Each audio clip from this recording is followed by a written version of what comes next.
الفيلم بيبدأ سنة 2600 قبل الميلاد في مدينة اسمها كانداك، المدينة اللي كانت تعتبر مركز للقوة والعلم لباقي العالم، لحد ما الملك أكتون استولى على الحكم وبدأ يستعبد شعب كانداك، وبسبب هوسه بالسعر الأسود أمر بصناعة تاج اسمه تاج سباك، واللي لو نجح في صناعته هيحصل على قوة أكبر 6 شياطين للعالم السفلي، وبمساعدتهم الأرض كلها هتغرق في الظلام. وعشان ينجح في صناعة التاج ده كان محتاج لعنصر سحري مدفون في باطن الأرض اسمه الإترينيوم، وعشان كده استخدم الشعب بتاعه عشان ينقبوا على المعدن ده بالقوة. وفي يوم راجل من اللي بيحفروا بيلاقي كميه كبيره من عنصر الاترينيوم وبيحاول انه يخبيه، لكن باقي العمال بياخدوا بالهم منه وبيتلموا عليه وبيحاولوا ياخدوه منه عشان يفوزوا بمكافاه الملك. وساعتها بيجي ولد من اللي شغالين وبيبعدهم عنه وبيقول لهم بدل ما يقتلوا بعض المفروض يتحدوا ويحاربوا عدوهم المشترك. وبياخد بعدها الراجل وبيروحوا يسلموا الاترينيوم للحارس، وبيتوقعوا ان الحارس هيوصل الراجل للملك عشان يكافئوه، فالحارس بيقول له انه هيكافئه بنفسه وبيخلص عليه بعدها وبيرميه من فوق الجبل. والولد بيبص للحارس وكأنه بيتحداه، فالحارس بيهدده انه لو ما بعدش هيخلص عليه هو كمان.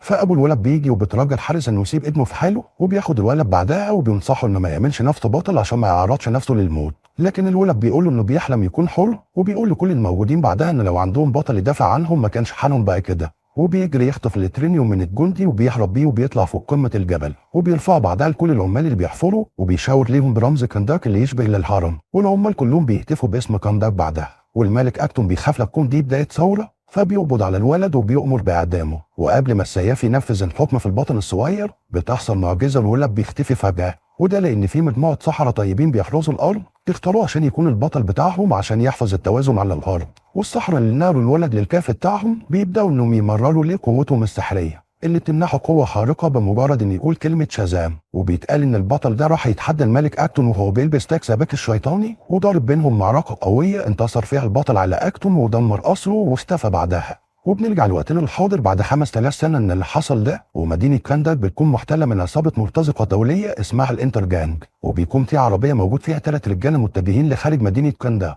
وبيقفوا في نقطة تفتيش تبع لعصابة الانتر جانج، والحارس بيطلب منهم انه يفتش العربية، وبيكون واضح انهم مخبيين حاجة مريبة معاهم. وقبل ما الضابط يفتش العربية بيجي طفل صغير بيلعب بلوحة تزحلق وبيقع قدامه وبيشتته، والحارس بيطلب منه انه يقف في الصف للتفتيش، لكن الولد بيقول له انه مجرد محتل لمدينة كانداك وبيسيبه وبيجري بره الحاجز. والحارس بعدها بيمشي العربية اللي فيها 3 رجال من غير ما يفتشها، وبيصدر مع الحارس تعليمات بالقبض على واحدة اسمها ادريانا اللي ما بيكونش يعرف انها مستخبية في العربية اللي سبقت تعدي، وبتكون رايحة في مهمة عشان تدور على تاج سباك وتخفيه قبل ما يقع في ايد عصابة الانتر جانج اللي عرفت انه قرب يوصلوا. والولد الصغير اللي شتت الحراس ده اسمه امون، وده يبقى ابنها، وبيكون عايز يروح معاها في رحلتها، لكن ادريانا بتطلب منه انه يرجع للبيت، وبيكون معاها عقد مصنوع من ماده الاترينيوم، وبتقول لواحد معاها اسمه اسماعيل ان جدتها هي اللي اهدتها العقد ده. وبيكملوا طريقهم لحد ما بيوصلوا لمكان الحفر اللي العامل لقى فيه الاترينيوم زمان، واساطير الانترجانج بيكونوا بيدوروا على التاج في كل مكان. ادريانا بتوصل مع المجموعه بتاعتها للجبل اللي قرت عنه انه موجود فيه التاج، وبتقول لاسماعيل انهم لازم يلاقوا التاج ويخفوه في مكان تاني بعيد.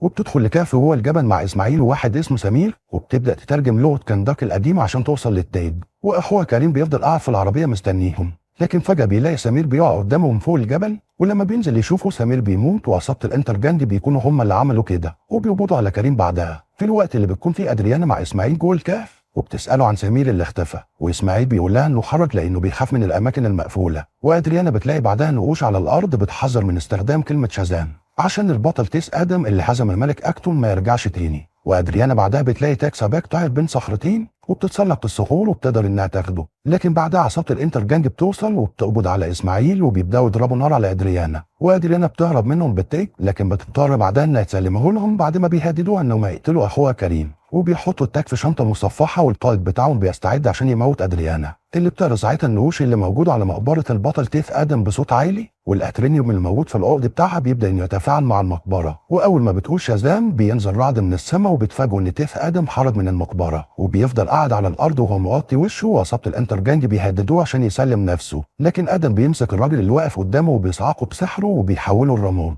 وعصابه الانتر جانج بيفتحوا عليه النار بكثافه، لكن ادم بيقول لهم ان سحرهم ضعيف وبيطير قدامهم وبيبعد عن الارض ببطء، وبيبدا بعدها يهاجمهم بسرعته الخارقه وبيتخلص منهم واحد ورا التاني. وادم بعدها ما بيسيبش حد فيهم عايش، وقائد المرتزقه بيطلب دعم بسرعه، وادم بيلاحظ ان ادريانا بتهرب مع كريم اخوها، فبيدمر صخره ضخمه بسحره قبل ما تقع عليها، وبيكسر فتحه في الجبل بسحره وبيخرج منها بعدها. وادريانا بتهرب بسرعه وبتطلب من اسماعيل انه يهرب معاهم، واسماعيل بيتفاجئ ان في حد سرق تاج سباك من الشنطه المصفحه اللي وقعت، تيث ادم بيطير بعدها لبره الكهف بكل هدوء وبيلاقي طيارتين هليكوبتر بيستعدوا لمهاجمته، وادريانا بتخرج هي واخوها وبيركبوا عربيتهم بسرعه وبيهربوا من المكان. وبنعرف ان ادريانا هي اللي خدت التاج من الشنطه، وبتوصل قوات كبيره من عصابه الانتر جانج والطياره بتضرب قذيفتين على ادم اللي بيتفاجئوا انه اختفى بعدها، وبيظهر فجاه قدام الطيار وبيزق الطياره بعدها وبيخبطها في الطياره التانيه وبيدمرهم. والقوات كلها بتفتح النار بعذار على ادم اللي بيتحرك بسرعه رهيبه اكبر من سرعه البشر، وبيبدا ان يشوف كل القوات بتتحرك ببطء،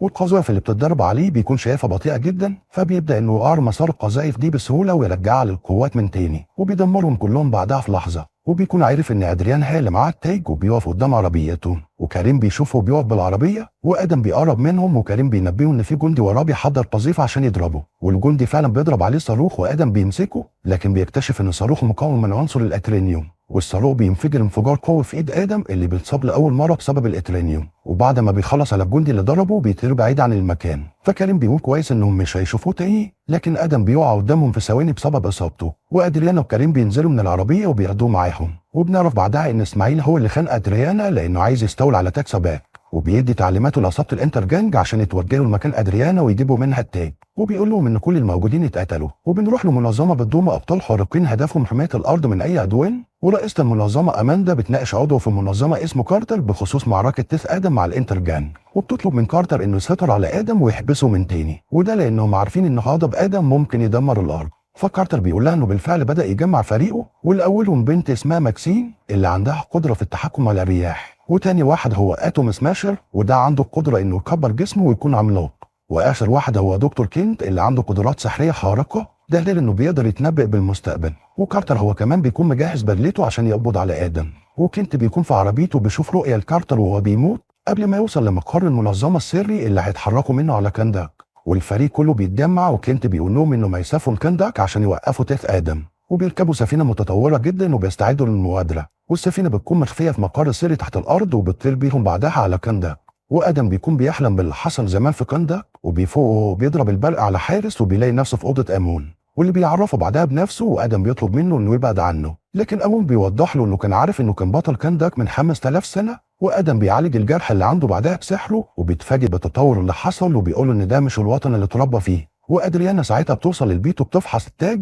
وبيكون مكتوب على التاج جمله بديهيه وهي ان الحياه هي السبيل الوحيد للموت. وامون بيكون مع ادم في اوضته بيوري له كتاب بيحكي قصته، وبيقول له ان كانداك محتاجه له دلوقتي زي زمان عشان ينقذها من عصابه الانتر جانج، لكن ادم بيتجاهله وبيمشي وبيعدي من الحيطه بعدها وكانها مش موجوده، وبيدمر التلفزيون بعد ما بيفتكر ان في حد بيهاجمه منه، وادريانا بتعرفه ان هي اللي خرجته من المقبره وبتطلب مساعدته عشان يحرر كانداك، لكن ادم بيرفض وبيكسر الحيطه وبيطير على السلم وبيمشي من البيت، وامون بينزل وراه بسرعه من مخبأ سري في اوضته بيودي على السلم، وبيحاول يقنعه بعدها انه يساعدهم، وبيقول له انه لازم يكون ليه اسم جديد يليق ببطل خارق، وبيقول له بما ان زي كله لونه اسود فممكن يكون اسمه بلاك ادم. وفي الوقت ده ادم بيشوف تمثال قديم ليه في وسط المدينه وبيطير قدام الناس كلها وبتوجه ليه، وفريق منظمه العداله بيكونوا في الطريق لكندا، ودكتور كنت بيقول لهم ان الحل الوحيد عشان يهزموا ادم هو انهم يخلوه يقول كلمه شازام عشان يتخلى عن قوته. وبلاك ادم بيطير قدام التمثال العملاق وبيبص له كانه بيفتكر حاجه وبيطلب منه انه يسامحه. وفي الوقت ده امون بيصطف اللاسلكي من واحد في عصابه الانتر جان وبيبلغ بقى العصابه ان بطل كانداك رجع من تاني، وبيهرب منهم وبيشاور لادم بعدها برمز كانداك القديم، لكن ادم مش بيشوفه، وعصابه الانتر جان دي بيمسكوا امون وادرينا بتوصل بعدها وبتترجاهم يسيبوه، لكن فرض ان العصابه بيتعرف عليها لانها مطلوبه، وقبل ما يقبض عليه ادريانا بتضربه وبيحاصروها، وساعتها بيوصل بلاك ادم والجندي بيضربه بعصايه حديد على راسه، لكن ادم بيتخلص منه في لحظتها، وباقي العصابه بيفتحوا عليه النار وبيبدا انه يصدوا رصاصهم بكل سهوله وبيحاصروه بعدها باسلحتهم، وقبل ما الحارس يضربه ادم بيصعد كل افراد العصابه الموجودين وبيتخلص منهم، وبيطير بعدها وبيمسك 2 قناصه بيضربوا عليه نار وبياخدهم وبيطير بيهم في السماء، وفريق العداله بيوصل ساعتها وادم بيشوفهم وبيرمي الاتنين اللي كان ماسكهم، وكارتر بينزل من السفينه بسرعه بيمسك الحراس اللي وقعوا وبيرتدي بدلته المجنحه وبيطير بيهم وبينقذهم، وشعب كندا بيتضايقوا من كارتر لانه انقذ افراد العصابه، وادم بيوصل بعدها وبيسعد فردين العصابه وبيخلص عليهم، وكارتر بيقول انه واصل مع فريقه عشان يحافظ على سلام كندا، وكنت بيطلب من ادم انه يستسلم يا اما هيموت، لكن بلاك ادم بيرفض وبيبدا يهاجم كنت وكارتر بقوه البرق بتاعته، وكنت بيستخدم قوته السحريه وبيوهم ادم انه موجود في كنداك القديمه، وكارتر بيكون طاير في السماء وبيضربه ضربة قوية وبيوقع آدم وبيخرج الصولجان بتاعه وبيطلب منه إنه يقول قدام عشان يتخلى عن قوته، لكن آدم بيمسكه بكل سهولة وبيرميه وبيصعقه بعدها وبياخده وبيطير بيه في السماء وبيبدأ يضربه. وكارتر بيبدأ إنه يشتبك معاه، والسايكلون وسماشر بيكونوا شايفين اللي بيحصل ده من السفينة. كارتر بعدها بيهجم على آدم وبيوقعه، وآمون وأدريانا بيروحوا عشان يشوفوه، وساعتها سايكلون وسماشر بيقرروا إنهم يتدخلوا، وسايكلون بتولد اعصار قوي وبتهجم على ادم وبتحاصره بمواسير حديد. وكنت بيمسك شنطه ادريانا بالصدفه وبيعرف ان تاكسا باك معاها، وبيهجم على ادم بعدها بسحره وبيعمل نصح كتير من نفسه وبيكتف ادم. وفي نفس الوقت كارتر بيرمي على ادم عربيه وبيهجم عليه بعدها، لكن ادم بيستخدم قوته وبيضرب كارتر وسايكلون. وقبل ما يستخدم قوته الكامله ويقضي عليهم، سماشر بيحاول نفسه العملاق وبيضرب ادم وبينزله تحت الارض. وكنت بيشكره هو وسايكلون على مساعدته ليه، لكن بيتفاجئوا ان ادم بدا يحرر نفسه وبيطير وبيضرب سماشر، وسماشر بيغمى عليه. وشعب كان ده بيبدا بعدها انه يهتف باسم ادم ويشجعه. اللي بيطير بعدها وبيروح لقصر الملك اكتون اللي دمره زمان. وادريانا بتطلب من فريق العداله انهم يسيبوا كنداك في حالها وتقول لهم ان ادم هو بطل كنداك الحقيقي، بعد ما بتكون ادت امون ابنها تاكسا باك عشان يهرب بيه، وبترفض انها تسلمه لفريق العداله. وكارتر بيقول لها ان ادم مش البطل اللي هي متخيلاه، وده لانه كان هيدمر كنداك في الماضي. لكن ادريانا بتقول لهم انها عايزه تتكلم مع ادم من غير ما يتدخلوا، وبتاخدهم لمكان القصر اللي بلاك ادم راحه، وبيكون بيبص ساعتها على التمثال، وادريانا بتقابله وبتواجهه بالحقيقه، وبتقول له ان فريق العداله بيقولوا ان بلاك ادم بيفكر في الانتقام وبس، وان اللي حصل زمان ان بلاك ادم منع الملك اكتون انه يلبس تاكسا باك، وانه قتله بعدها هو وكل الموجودين في القصر من غير ما تدور بينهم اي معركه. وبعدها مجلس السحرة استردوا من ادم قوته واحبوا على اللي عمله بانهم يحبسوه في الكهف. وادريانا بتقوله ان اللي حررته منه ده كان سجن وما كانش القبر اللي مدفون فيه، لكن بتقوله بعدها انه لسه عنده فرصه انه يكون بطل كنداك اللي بيتمنوه. وامون بيرجع للبيت بالتاج وبيلاقي اسماعيل قاعد مع خاله كريم، وقبل ما كريم يمشيه بسرعه اسماعيل بيهدده بمسدسه وبياخد منه التاج، وكريم بيهجم عليه وبيكتفه، وامون بياخد التاج وبيهرب من تاني. واسماعيل بيضرب كريم رصاصه وبيصيبه، لكن ما بيلحقش امون اللي بيقدر انه يهرب بالتاج من مخبأ الساري اللي في اوضته.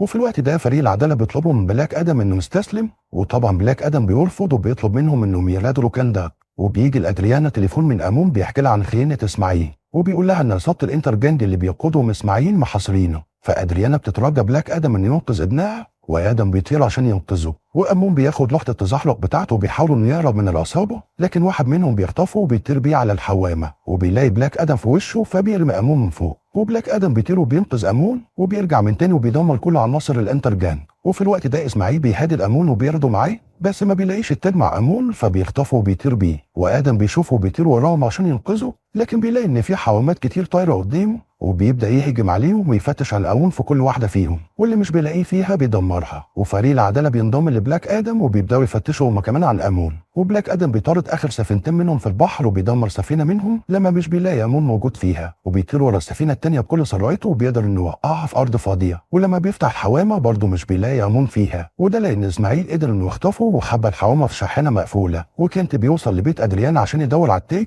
فبيلاقي كريم مصاب وواقع على الارض وبيقوله ان اصابته مش مميته، وبيتواصل مع بلاك ادم عن طريق التخاطر وبيطلب منه انه يقبض على فرد العصابه اللي مسكه عشان يخترق عقله ويعرف مكان امون. لكن ادم بيكون حدف الراجل فعلا وموته. وعلى ظهر سفينه فريق العداله سايكلون بتكون قدرت تعالج كريم من اصابته، وكنت بيكون في بيت ادريانا وبيطمنها انه ما يرجعوا لها امون. وفجاه ادم بيكسر الحيطه وبيدخل للبيت وبيقول لهم انه ما لقاش امون، وبيوصل بعدهم كارتر وبيكون جايب معاه 2 من عصابه الانترجانج. فادريانا طبعا بتبدا تضربهم وبتسالهم عن مكان ابنها، وادم بيوقفها وبيقول لها انهم لازم يعاملوا الاسرى باحترام، لكن بيكون بيضحك عليهم وبيطير بالاتنين فجاه، وكارتر بيطير وراه بسرعه قبل ما ادم يموتهم. ادم بعدها بيرمي واحد منهم، والراجل التاني بيعترف له فورا ان امون موجود في منجم في الصحراء مع اسماعيل، فادم بيرميه هو كمان. وكارتر بيطير وراهم وبينقذهم هما الاتنين من الموت. وادم بيرجع بعدها لبيت ادريانا من تاني وبيعرفها مكان امون. وكارتر بيرجع بعد ما انقذ الاتنين اللي ادم رماهم وبيزعق له عشان عمل كده. وقبل ما يروح عشان ينقذوا امون، كارتر بيحرك الصولجان بتاعه وبيحاول يهجم على بلاك ادم كعقاب ليه على اللي عمله مع الاتنين اللي رماهم، لكن بلاك ادم بيكون اقوى منه بيطير وبيضربه، وبالصدفه بيضرب وحده ادراج موجوده في الاوضه، وبيكتشفوا ان امون محب تاكسا باك فيها، وبيتفقوا كلهم انهم يدفنوا تاكسا باك في المحيط بعد ما يحرروا امون. لكن ادريانا بترفض انها تسلمهم التاج لحد ما ينقذوا ابنها. كارتر بعدها بيكون خايف ان بلاك ادم ينقلب عليهم بسبب غضبه، لكن كنت بيطمنه وبيقوله ان ادم اقوى واحد في الفريق.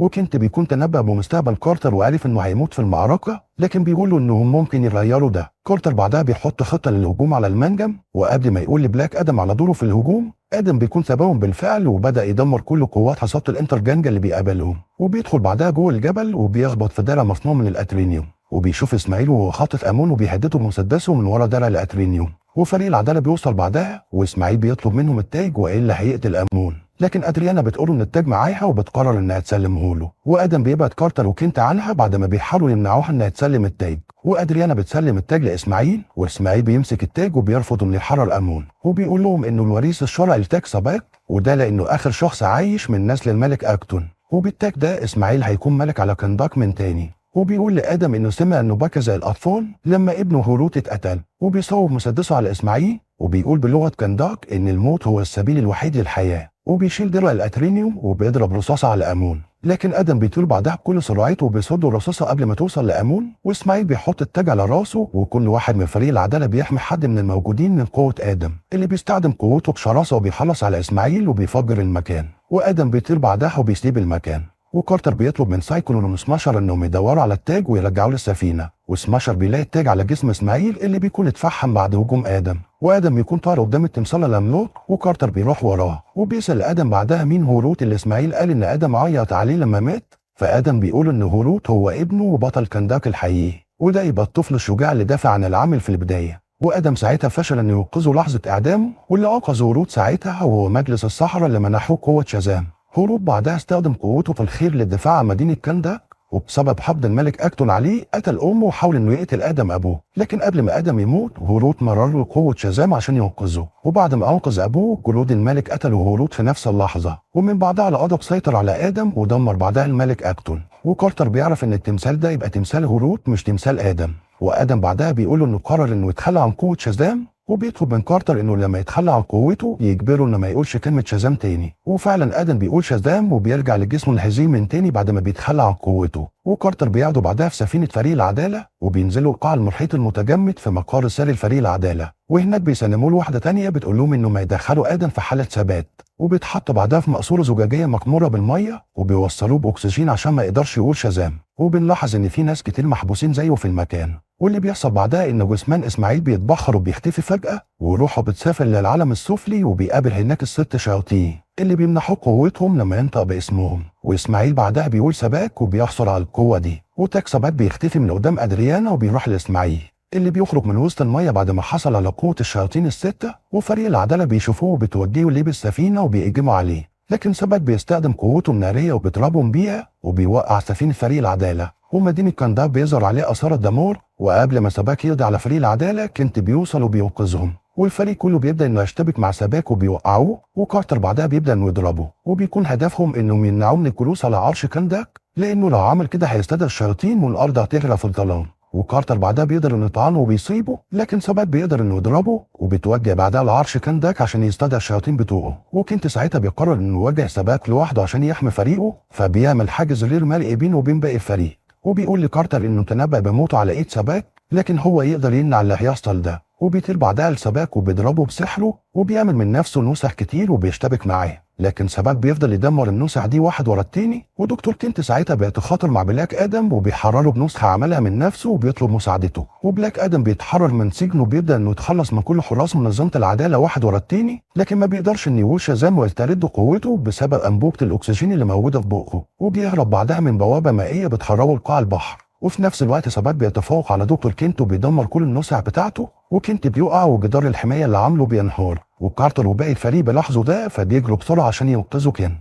لكن سباك بيوصل لدكتور كنت قبلهم وبيقدر انه يخلص عليه، ودكتور كنت بيموت وسباك بيتوجه للعرش وبيقعد عليه، وفريق العداله بيهجموا عليه لكن ما بيلحقوش، وسباك فعلا بيستدعي القوه المظلمه وبيحصل انفجار ضخم، وبيظهر جيش من الموتى في كل شوارع كندا، وقبل ما يهجموا على ادريانا وامون كريم بيوصل بعربيته وبيدهسهم وبينزل بعد كده وبيبدا يتخلص منهم واحد ورا التاني، وامون بيطلع فوق مكان عالي وبيشجع شعب كنداك عشان يتحدوا ويحرروا كنداك، وفي نفس الوقت بلاك ادم بيكون بيحلم بعيلته اللي بيشجعوه انه يقوم يحارب سباك ويقضي على الظلم، وبلاك ادم اخيرا بيفوق وبيقول شازام. وفي نفس الوقت سباك بيكون بيضرب كارتر وبيدمر بعدها تمثال هروت، وقبل ما التمثال يقع على امون بلاك ادم بيوصل وبينقذه، وسماشر بياخد منه التمثال وبيرفعه مكانه، وادم بيطير بعدها لسباك وبيوجه له ضربه قويه وبيوقعه، وكارتر بيطلب منه انه يهزمه، والمعركه بتبدا بين بلاك ادم وسباك، وبلاك ادم بيضرب سباك في الوقت اللي امون بيوصل فيه مع شعب كانداك عشان يحاربوا جيش الشياطين، وسباك بيهجم على كارتر هو كمان وبيموته بالطريقه اللي تنبأ بيها كنت قبل كده، لكن سباك بيكتشف ان كارتر خدعه وعمل نسخ كتير من نفسه بعد ما استخدم خوذه دكتور جنت، وكارتر بيخلي النسخ دي تكتف سباك، وبلاك ادم بيظهر من ظهره وبيمسكه من قرونه بقوه وبيطير بيه بعدها في السماء وبيقسمه نصين وبيقضي عليه،